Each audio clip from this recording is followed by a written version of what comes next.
Good morning. Ayan, Hello po. mag-good morning ka sa ating mga kapatid. Good morning po sa inyong mga YouTube, kababayan dito sa Qatar, Kuwait, from at Qatar. sa YouTube. Ito, From Qatar po.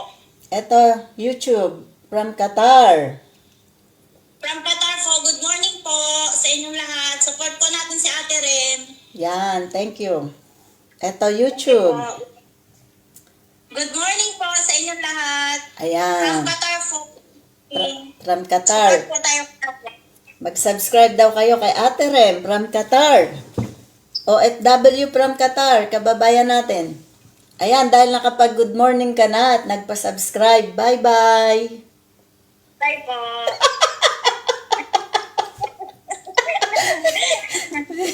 Bye-bye na. Sabi niya, pambihira, bye-bye agad. Kaya lang, nabasa ko ang iyong kwentong kapatid. Salamat po Ate Ren. At babasahin ko ulit Apo. para sa interes ng mga nakikinig sa ating sa araw na ito. Ano? Ano bang pangalan mo ko, kapatid? Bernadette. Bernadette. Bernadette Sembrano? Zaleta po. Zaleta. Kala ko si Sembrano eh. Kilala mo ba yon? Apo. Yung ano po, yung Journalist. ano po, Apo, journalist. Eh, si Ate Rem, kilala mo? Apo, kilala po. Sino naman yon? Yung maraming taong natutulungan. Ganda ng pagkakilala mo sa akin Dahil dyan, meron kang, yala. Babasahin muna natin to. Thank you na po, Ate Rem. Thank you agad. Malaking bagay na Wal- po yan. wala pang sahod si Ate Rem, kaya wag kang mag-expect. Okay? Okay na po, Don't Apo. assume, yala. Magbabasa lang tayo rito ngayon. Apo. Bernadette, ganito pala sa Arabo sa Arabic ang Bernadette. Yala. Apo. So, babasahin natin yan. Sabi niya, mga kapatid, ano? Hi, Ate Rem. Alam mo po ba, Ate Rem, simula nang nag-asawa ako, basahin ko sinulat mo dito eh. Hindi po, Opo. Totoo po yan, Ate Rem. Mukhang from the heart talaga to eh. From the heart po talaga yan, Ate Rem. Wala pa man, nagpapasalamat ako sa iyong pagtitiwala dito sa ating kwentong kapatid, okay? Opo, Ate. Yala. So, kaya nga nagpukaw naman ng aking pansin. Sabi ko, ano ba to? Napakahaba Teka, basahin ko nga. At babasahin na natin mga kapatid, wala nang pabitin-bitin. Yala. From the top. Hi, Ate Rem. Alam mo po ba, Ate Rem, simula nang nag-asawa ako, sarili kong sikap lahat, Ate Rem. Dahil po, napaka-irresponsable ng napangasawa ko. Sabi niya. Opo. Nandun na po tayo. Hindi lahat ng tao ay perpekto. Hindi po ba? Tama. So ngayon po, Ate Rem, kung sakali po na magustuhan mo ang aking kwentong kapatid na ito, ay salamat po. Kung sakaling maibigan mo o magustuhan mo po, alam ko po na may mas higit pa na nangangailangan. Okay? Nangangailangan na tao. Pero kung sakali naman po na ako ang mapili mo ay nagpapasalamat na po ako, sabi niya. Okay? Simula po nang nagkaanak kami ng asawa ko sa panganay ko na anak, ay wala po siyang pursige sa paghahanap buhay. Ganun ba? Yes po, Ate Rem. Totoo po yan, Ate Rem. Kasi po nagkaanak kami sa una, talaga pong nakita ko na talaga wala po siyang pursige sa buhay. Pero po, hindi ko po yung sinukuan dahil po inisip ko din po yung paglaki ng anak ko. Kasi po, mahirap na din po na lumaki siya ng Broken family. Yes po. Walang Pero ama. po, tumagal na din po, Ate Rem, parang naano na rin po ako. Pero po, tumagal din po kami, nagkanak pa kami ng apat. Naging apat pa po yun, Ate Rem. Sa pagtitiis po, 18 years ko pong tiniis yun, Ate Rem. Pero po, 2021, pinanad po ako na makapag-abroad. Pero po, Ate Ren, sa totoo lang, bago ako nag-abroad, 11 years din po ako nangatulong sa isang pastora. Ako Ganun? lang po talaga ang naghahanap buhay. Saang lugar yon sa Pilipinas? Taga Sambales Sambales po ako, Ate Ren. Subic, Sambales po. Opo. Taga Subic ka pala? Opo. Hindi mo ako nakikita doon, namimili ako doon ah. Hindi po. Yung sa may tabing dagat, may sariwang isda. Doon ako lagi, pag morning. Doon po sa sa Kalapandayan po ako. Kalapandayan. Opo. So, malapit na yun sa may sementeryo, di ba? Opo, sa Baltaw po yung sementeryo. Hindi mo ako nakita doon? Sa Hindi. Poltorera ako doon nung araw. Doon po kasi ako sa Ate Ren, sa Purok 1. Mm. Sa may barangay hall. Yala. Okay. Hindi naman tumutulo ang luha mo nung kinukwento mo ito. Hindi naman po, Ate Ren, pero Parang matatag naman ang loob mo eh, no? Ilan taong ka na? na po ako, 38. Simula po kasi sa po, 38. ganun ang napangasawa ko. Opo, talaga naman po walang perfecto. Pero inisip ko rin po yung kapakanan ng mga anak ko na ayaw kong lalaki sila na broken family. Pero po, Ate Ren, naubos na po talaga yung unawa ko. Lahat ng pasensya ko, ubos na po talaga. Kasi po, Naunawaan inisip ko. Tapos po, Ate Ren, 11 years ako nangamuhan sa pastora. 11 years. Dahil nangungupahan po kami ng bahay. Ako lang talaga kumakayod. Ano po siya, Ate Ren, ganito po ang kanyang ng tatay ng mga anak ko. Kasi kapag alam na pong mayroon pa kaming bigas na isasaing, kapag alam niya pong mayroon pa talaga, hindi po siya maghahanap. Pero pag alam niya pong wala na, doon lang po siya kikilos. At least kumikilos pag wala na. Pag wala na po talaga. Pag wala po talaga, hindi naman po inisip ko, hindi naman po yung mga anak ko, hindi naman Buti nga. buhay naman. Dapat ka pa rin magpasalamat. Puputulin kita, ano? Kasi yung asawa mo, pag wala ng bigas, naghahanap. Tama, mali. Sabi mo, di ba? At least hindi niya iniintay na magwala ka bago siya maghanap ng bigas. Yala. Tuloy. At saka po, sa awa naman ng Diyos, Ate Rema, pinala din ako makapag-abroad 2021 po. 3 years po ako naging DH sa Kuwait. Siyempre Kuwait. po sa Kuwait po. Kumusta Sa naman buhay mo doon sa Kuwait? Naging okay naman po ang buhay ko sa Kuwait. Naging maayos naman po ako sa lahat ng sa amo ko po. Naging okay naman po ako. Pinalad naman po ako. Pero po, siyempre po, bilang 4 po yung anak ko, nangungupahan kami, isa ko lang po naghahanap buhay. Wala din po. Doon yan, sa Subic. Opo. Kahit po pera, wala akong naiuwi noon. Meron man ako naiuwi, pero isang buwan lang mahigit na sahod ko na uwi ko po. Tsaka kubos, nauwi mo, kubos. Opo. Tapos po ngayon, Ate Ren, dito na po ako ngayon sa sa Qatar. Nasa Qatar ka na ngayon. Kumusta ka naman dyan sa Qatar? Medyo pinalad naman po ako sa naging amo ko po ngayon. Ang alaga ko po, bedridden po yung alaga ko. Caregiver ka? Tingin ko nga yung bahay nyo dyan sa Qatar. Ito po yung bahay ng amo ko po. Pero po wala po dito yung alaga ako. Ito lang po. Yung bahay nila sa Qatar, oh. Ito po. Iikot-ikot mo yung camera nang malibang sila. Ito po yung bahay ng amo ko. Ito po. Okay lang yan. Ipinapakita mo. Baka mahabla tayo. Tama na. Ayan yung medgeless nila o magalat. Mukhang naglilinis ka. Di ba kita na-istorbo? Naglilinis pa Balik- ako rin kasi kauwi ko lang din po. Galing ako ng duty. Sa ospital. Baliktad yung carpet. Nakita ko eh. Hindi po, talagang tinupi ko po. Kasi nililinis ko po yung ilalim. Yung ilalim. Ganyan ka maglinis? Opo. Yala. Sabi mo eh. Yala. Tapos, nung nagtrabaho ko doon sa pastora, kumusta naman ang buhay mo doon? Ayos naman, pangangamuhan. Opo, ayos naman po yung naging amo kong pastora. Hindi naman po ako tinuring ng iba. Parang tinuring din po nila akong pamilya. Ganun. Okay naman po sila sa akin. Inabot po ko doon ng 11 years, 5,000 po ang sahod ko monthly. Talaga ba? Yala. Naging maayos ka naman doon. At yun ang tumawid sa inyong pamilya, ano? Opo, naging maayos naman po ako sa kanila. Ano nang ang pangalan mo? Nalimot ko sa dami mong sinabi. Bernadette po. Bernadette. Oo nga pala. Torreta po. Yala. So, tatapusin lang natin tong isinulat mo rito, no? Pwede ka namang sumali ulit. Ano ang sabi mo pa? Simula po nang nagkaanak kami ng asawa ko sa panganay ko na anak, ay wala po siyang pursige. Parang nabasa ko na to.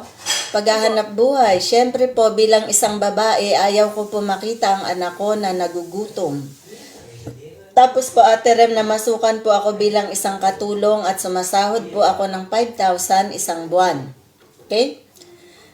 Pero talagang hindi sumasapat sa apat naming anak at nangungupahan pa po kami ng bahay. Tuwing umuwi po ako galing trabaho ay wala pa rin po sinaing sa bahay namin. Yala. Dahil ang tatay po ng mga anak ko ay hindi marunong maghanap ng paraan. Lagi po niya ako hinihintay. Medyo tiniis ko po lahat yon. Umabot po ng 11 years ang pagiging katulong ko sa isang pastora. Grabe pinagdaanan ng ating kapatid, Bernadette? Ang pagiging katulong ko sa isang pastora, ngunit kahit ganon ay pinalad naman ako na naging amo ko. Tiniis ko po ng 18 years ang paghihirap sa tatay ng mga anak ko.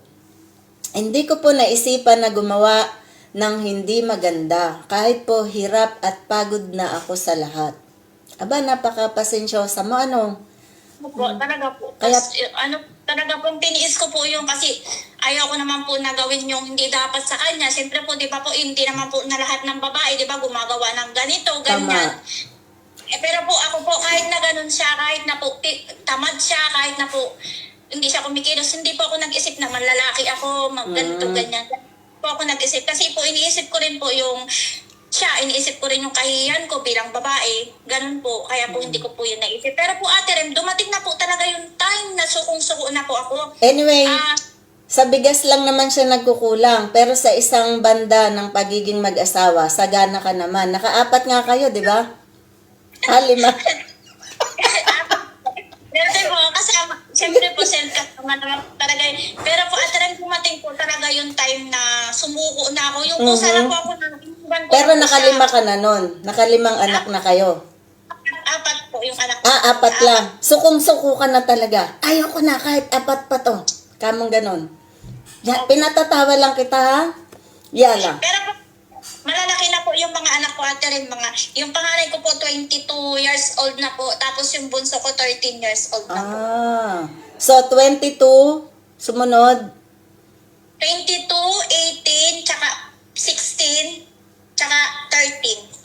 Maganda naman pala ang pagitan. So, sa 18 years, dapat lamang, makatwiran lamang na may apat kang anak. It doesn't mean na, ano ba yan, wala nang ginawa, kundi magsipag, yala.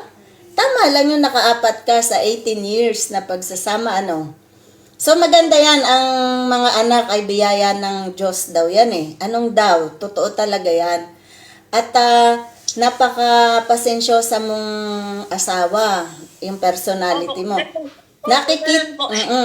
Nakikita lahat ng Diyos yan, kaya may pagpapala ka. Kita mo nga, nandiyan ka sa Qatar ngayon at maganda ang iyong kalagayan.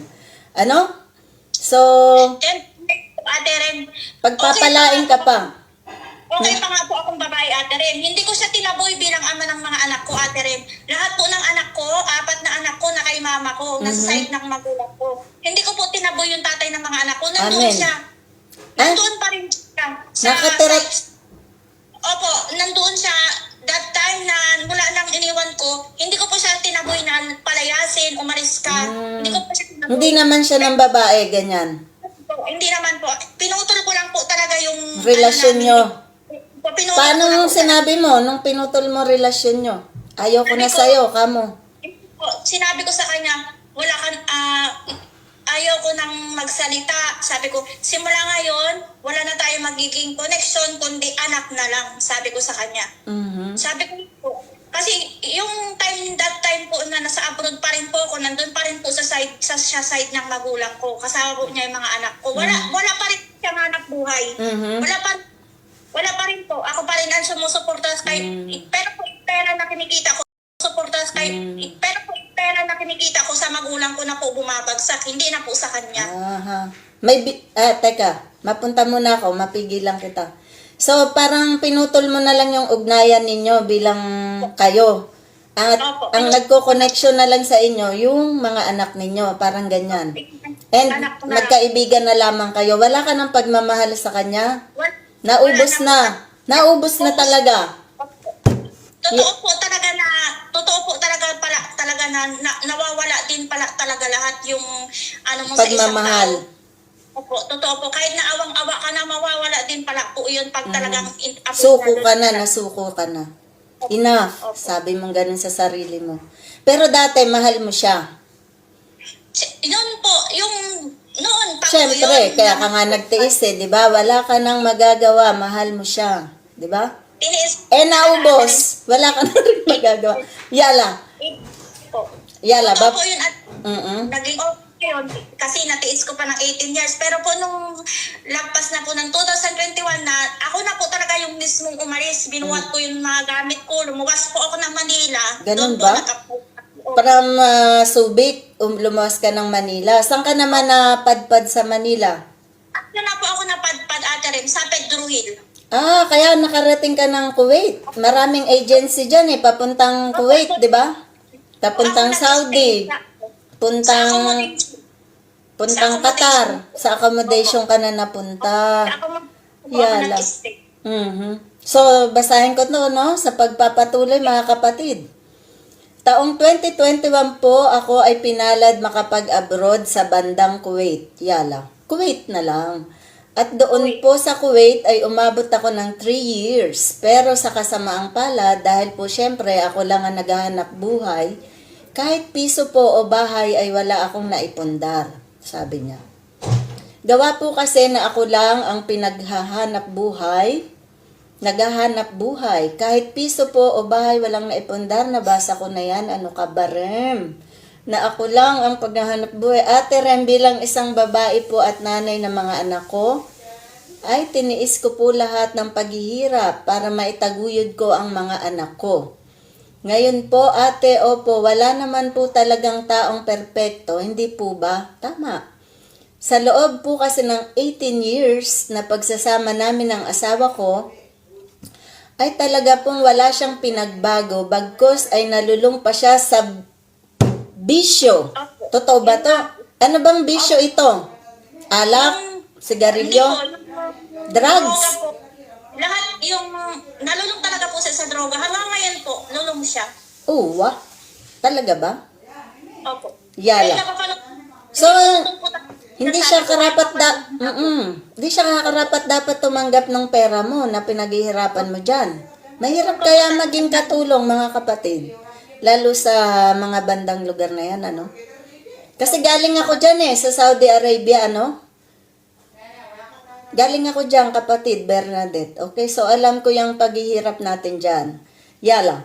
So next, sabi mo pa, ngayon po Ate Rem, ako ay nasa bansang Qatar. Lumalaban pa rin sa hirap ng buhay para sa mga anak ko. Bilang isang babae, syempre po, meron po tayong sariling isip. Nagising po ako sa katotohanan, kaya po nagpasya ako na naiwan ko na ang tatay ng mga anak ko. Paano ka ba nagising sa katotohanan? Naumpog ba ang ulo mo? Hindi po, naano ko na po kasi rin, naisip ko na natatanda na lang ako, lalaki yung mga anak ko na ganun na lang po. Aha. Nag-iisip sila ng ganito, ng walang ganyan, mag-iisip ko ng oras. Lagi ko kasi nung naisip ko na po na sabi ko hindi habang buhay, maliit ang mga anak ko. Tama. Sabi ko wala pong porsige yung tatay nila. Hindi ko pwede pabayaan ng mga anak ko na maging ganun na lang. Kasi habang lumalaki po yung mga anak ko, iniisip ko, mas malaki po ang nagiging pangangailangan nila. Tama. Di ba po? Mag-aaral yan Kaya nga po, nag-isip ako na iwanan ko sila. Kahit na masama po sa loob ko na iwanan ko yung mga anak ko. Kaya Pero po, mag-abroad ka. isip ko parang sa kanila naman po yung gagawin ko. Tama. Ngayon po, awa naman ng Diyos, malalaki na po sila, naiintindihan na nila. Sabi ko, wag Nakapag-aral naman sila, nakapag-aral. Ano po, nag-aaral yung panganay ko po, tsaka yung pangalawa ko po, nagtatrabaho na po. Anong trabaho? Nagtatrabaho na po. Opo. Yung isa pong panganay ko, nagtatrabaho siya sa Jollibee. Tapos po yung pangalawa sa tubigan po, sa purified water. Aha. Ang nag-aaral po sa akin yung bunso kong babae po. Anong grade? Grade 6 na po ngayon. Grade 6. Yala. Yala. Ano pang sinabi Rene? Tatapusin lang natin. Nagising po ako sa katotohanan, kaya po nagpasya ako na naiwanan ko na ang tatay ng mga anak ko. Sabi niya. Okay? Total, parang ako din naman po ang tumayong ama at ina sa mga anak ko. Kaya kayong mga lalaki dyan na nakikinig dito, Siyempre, kayo yung, kayo yung padre de pamilya, sabi nga eh. Magsipag kayo dahil kayo may mga umaasang anak at asawa sa inyo, Ganyan. Huwag kayong tatamad-tamad. Yala. Ang nasa inyong mga kamay, kasipagan, nakasalalay, ang buhay, magiging buhay ng inyong mga anak. Pero ganun pa man, mapapalad kayo kung may kagaya kayong asawa na kagaya ni kapatid Bernadette. Paano kung tutulog-tulog to sa isang sulok, sa pansitan? O di kawawa lang yung mga anak niya at siya. Buti na lang marunong siya sa buhay niya. Ay, saludo ako sa iyo, kababayan. Salamat po, ate. Yala. Ay, tutuloy ko pa ito. So, nakipaghiwalay ako sa kanya, itaguyod ko ang sarili kong anak. Ito po ang aking kwentong kapatid. Sana po ay maibigan mo ako or alam ko po na may mas iba pang tao, mabunot mo po. Ako, salamat po. God bless and stay safe po, Ate Rem. Hanggang dito na lang po, gusto ko po na iluto mo ay chicken curry. Masarap din yan Paborito mo ba yon? Yes po, ate Rem. Yan yung lagi niluluto ko dito. Ay, dyan? Mabuti naman yung mga amo mo dyan, hindi kayo tinitipid. Hindi naman po, kasi nakatira lang po dito sa bahay ng amo kong matanda. Dalawa lang po kami ng Pilipina. May kasama kang Pilipina dyan? Tawag mo na rin po yun, ate Ren. Natawagan mo na rin po siya. Si Jenaline Abinito po. Kasamahan mo siya dyan? Opo, magkasama po kami dito sa... So, dalawa kayong nag-aalaga dun sa nasa ospital? Opo, alimbawa, alternate po ang pasok namin. 24 hours kami. Okay. Mainam pala, Opo. At hindi ka masyadong nalulungkot dyan at may kababayan tayong kasama mo. May garden siya dyan, di ba? Opo, doon po sa likod, Mga marami po kalabasa. siyang... Maganda pala yung lupa dyan sa Qatar. Opo, ngayon po may talim siya, mga talong, tsaka talbos kamote po, Ganun mga ba? talim. Nakapasyal na rin ako dyan sa Qatar minsan. Kasama ko yung, syempre, amo ko, tsaka mga alaga ko. Din kami dyan mga 3 days, ganun. Namasyal nga kasi. Nakakotse lang.